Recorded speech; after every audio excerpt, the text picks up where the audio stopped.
ఇప్పటి వరకు మీ జర్నీ చూసుకుంటే మీరు 12 ఇయర్స్ ఉన్నప్పటి నుంచి ఇప్పటి వరకు రాస్తూనే ఉన్నారు. అన్నీ కూడా బ్లాక్ బస్టర్ మూవీస్. సాంగ్స్ అన్నీ కూడా మీనింగ్ఫుల్, ఇంకా మ్యూజికల్ పరంగా అంటే జనాలకి కనెక్ట్ అయ్యే విధంగా అంత సులువు కాదు.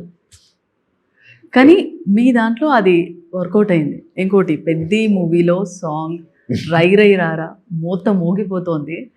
సో ఈ సాంగ్ మోటివేషనల్ సాంగ్ గురించి రామ్ చరణ్ గారు ఏమన్నారు? దట్టు ఆ రోజు ఆయనకి ఫుల్ ఫీవర్ అంట కదా సార్?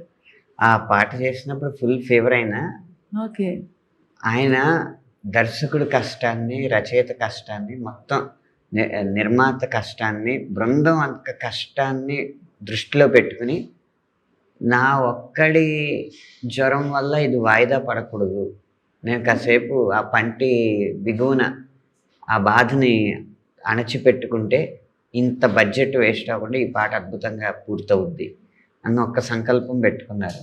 దానికి ఆయన చెప్పింది ఏంటంటే, నాకు ముందు కనిపించింది ఇంత మంచి లిరిక్స్, ఇంత మోటివేషనల్ లిరిక్స్ రాయాలంటే అది రాయడానికి రచయిత ఎంత కష్టపడి ఉంటాడో, రప్పించడానికి దర్శకుడు ఎంత కష్టపడి ఉంటాడు, దానికి మనం విలువ ఇవ్వాలి అన్న ఉద్దేశంతో ఆయన అంత జ్వరంతో ఉన్న చేశారండి.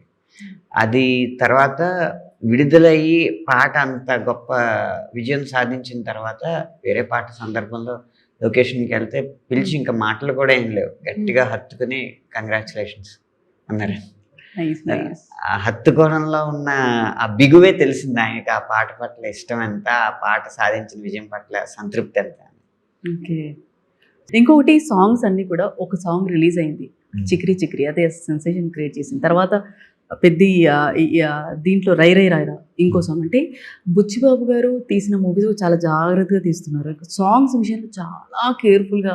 ఇప్పుడు మీరు చెప్పే వరకు నాకు అర్థమైంది, అంటే మిమ్మల్ని తీసుకొని ఆ డ్రైవర్ కూడా ఉంటే మళ్ళీ ఓపెన్గా మాట్లాడలేమని చెప్పి ఆయనే డ్రైవ్ చేసి, అంటే అంత ఒక్క సాంగ్ విషయంలో అంత పర్టికులర్గా చూసారు కదా. సో సినిమా ఎలా ఉండబోతుంది అనే మీకు ఏదైనా ఐడియా ఉందా?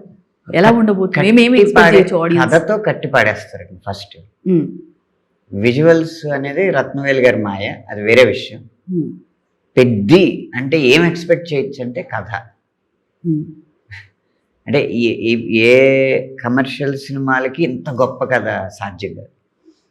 ఓకే, సో అంటే మనం ఫార్ములా అనుకుంటాం కదా, ఎస్యూవీలు బాంబులతో గాల్లో లేస్తేనో, ఒక 200 మందిని ఉచ్చకోత కోస్తేనో హై వస్తుందని, అవి కాకుండా కూడా హై ఎలా తెప్పించవచ్చు అనేది పెద్ద నిరూపిస్తుంది.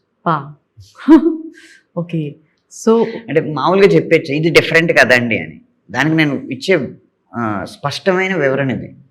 ఈ ఊచకోతతోనూ ఎస్యూవీలు గాల్లో లేస్తేనో, చేజ్ సీన్లలో వీటితో వచ్చే హై ఏదైతే ఉంటుందో, బాంబ్ బ్లాస్ట్లతో వచ్చే హై, ఆ హై అవేమీ లేకుండా పెద్ద కథ ద్వారా తెప్పిస్తుంది. అసలు ఎక్స్పెక్టేషన్ మామూలుగా లేదు.